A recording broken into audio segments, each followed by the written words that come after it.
All right, live setup. Let's...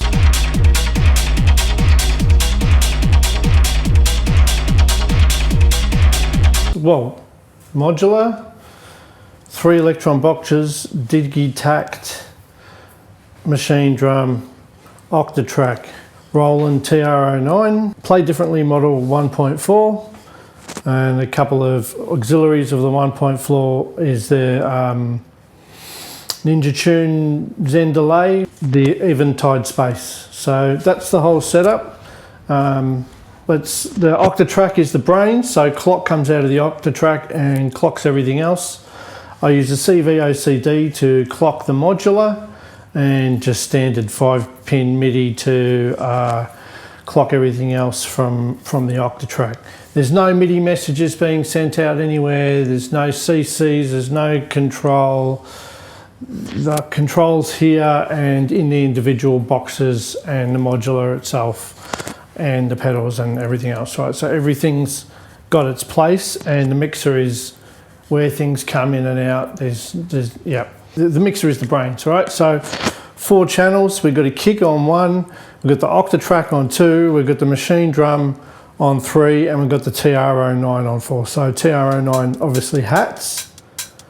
Now the kick is coming out of the Q output of the Octatrack, so that's the kick. Now there's still kicks coming out of the Machinedrum, so that's the Machinedrum. So there's kicks coming out of that. Now that's the kick out of the Machinedrum, but it's the kick with all the other stuff going on in the background. I use a channel to control things inside of the Machinedrum, but that's a whole nother story. If you want to ask me, feel free to ask me about Machinedrum. It's my favorite. And then, yeah, so the Octatrack also has the Digitakt coming into it, C and D, and the input. And the modular is coming in A and B, so I'm controlling that through here as well. So track 1 is the Digitakt, track 5 is the modular. You can probably hear it now. No, there you go, there it is. There's a bass line going, beautiful. Yeah, and then I've got a couple of channels. I can have recording of that, and I can play with that. I'll do that a little bit. Track 3 is the kick coming out of the cue. Track 4 is the vocal stuff that I can just, when I go to the channel and choose it, and tap away for, you know, vocal sounds and stuff. Channel 8 is my final output, so it's a master output on the Octatrack.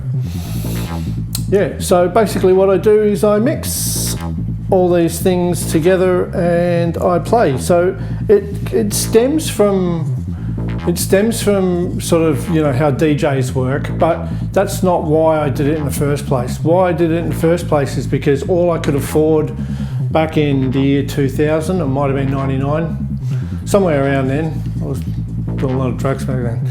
I don't remember, it was a long time ago, 25, 26 years ago. All I could afford, I couldn't afford much, and you know, audio gear was really expensive back then. So I bought myself a Korg ES1 and I eventually got an RM1X, and then a mate of mine got an RM1X and a mixer. So I'd go over his place, and you could like, it was floppy disk back then for the RM1X. Look it up, kids, floppy disk. And so you could take your stuff, you could save onto the floppy disk, and I could put it in my mate's RM1X, and then I would play. That's how I would play. And then when I was done, he'd save his and put it in mine, and then he would play. So that's how it all started. That's how it started playing like this. So it sort of stems from that way of, you know, mixing 2 patterns pretty much, you know, on the RM1X, and putting together a live set out of that, which is not too dissimilar to a DJ. They have, you know, 2 tracks and they mix them well, they should be. If you're a good DJ, you're mixing those tracks. Yeah, so that's pretty much it in a nutshell. I have to do something creative. If I don't, I'll go pretty nuts, right? Now, I'm sure a lot of people can sympathise with that. So, why did I play live in the first place is that, well, look, back in the day, like, you had to learn how to beat match. I tried it for a bit. I wasn't very good at it, to tell you the truth. And I got frustrated with it too quick, and I just didn't bother. And plus, everyone was being a DJ. Everyone wanted to be a DJ. My cousin, my brother, my brother-in-law. You know, everyone wants to be a DJ. So I found, you know, one night you're out, and I'm like, what's that dude doing?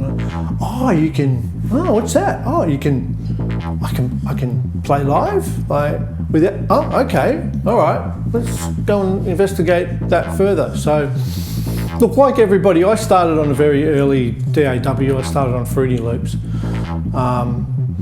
Yeah, so that's where it started. That's where it started from. Is because I wanted to make music, but look, electronic music. So I tried it out in Fruity Loops. I thought, oh, I'm okay at this, and then so I bought some equipment, and it went on from there. Why I do it now is, what I'll go back to at the start, is to keep myself occupied.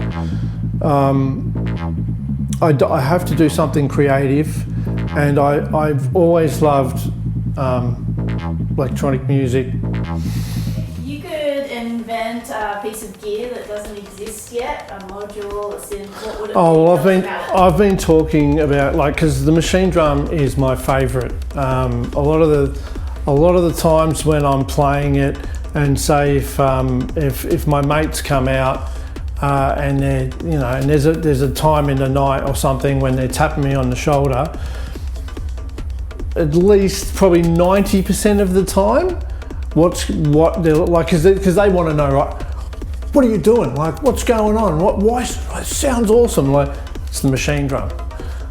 It 90% of the time it's the machine drum, and 70% of the time it's only the machine drum and nothing else, right? So it's just that. Now, it's an awesome piece of kit.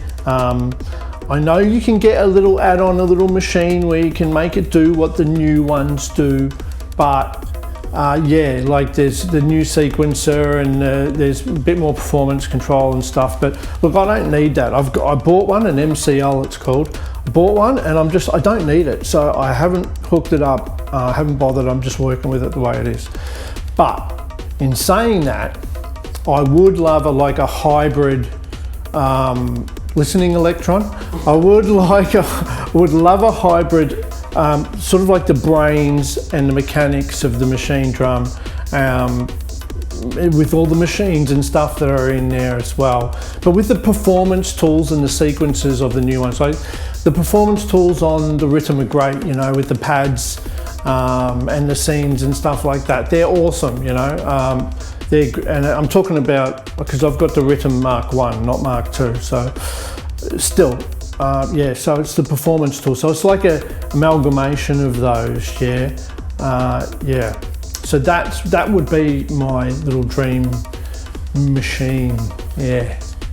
So what I do, as well as, you know, playing live, what I started with was modular, because I got into modular, and I tried to get people together I met some people, and I wanted to get them together to jam, and we did, and it didn't go very well, because we're all coming from different genres and styles and stuff, right? So what I did, I had the idea of having a theme, right? So if you have a theme, everybody's working towards a mindset, you know, they've got an imagination, they can work towards that theme. So that's how modular theme time started. And I told Dan we're 24, 23, but we aren't 23 albums. This is the 25th album, I think, now. Just came out. Now, so that's getting modular artists together and make music with their modular, basically. We do it live twice a year at Wick Studios in Brunswick, and we do an online one where you can join from anywhere. It's mostly been people from Australia and from the Aussie Wigglers forum and stuff on Facebook. getting together and making music around that, and that's, you know, you get 4 or 5 people together and we share wave files around a theme, right? And all the themes are suggested and chosen by the members, right? So everything's by everyone else. And thank you, Ashley Cadell, for mastering most of our stuff. So how does someone get involved? How does someone get involved? They go to join modular theme time. Unfortunately, we're only on Facebook at the moment. Thinking about migrating to Discord, but that's another story. I won't get into that either. So that's where it started. And then, do you know Area 3000? Yeah? No? Okay, now you do. So Area 3000 was started by Sydney. It's an internet radio show that she started a few years back, and it's basically electronic music shows, right? And all Melbourne based as well, okay? So a little studio at Revolver, is it Revolver? They get the Revolver Arts little centre thing there, yeah, so the studio's there. So anyway, I went and started a radio show there because Cindy put the call out for new shows, and I said, oh, okay, I can bring something to that. And she wanted something, you know, she wanted something new, like she didn't want the same things, you know, over and over, like 50 million techno shows or whatever, right? So, but I said, okay, I can bring a live, I'm going to interview and put live performances and stuff. So yeah, that's where that started. So Hardware Road, that's called. So that's on Area 3000. You can find it on SoundCloud, but we also have a YouTube channel. And then on top of that, after that, one more thing is Hardware Road also has a synth meet, which is at Howler every month now. So that started this year, well, it started last year, but this year it's been going great guns. Every month at Howler we have a synth meet on a Tuesday night.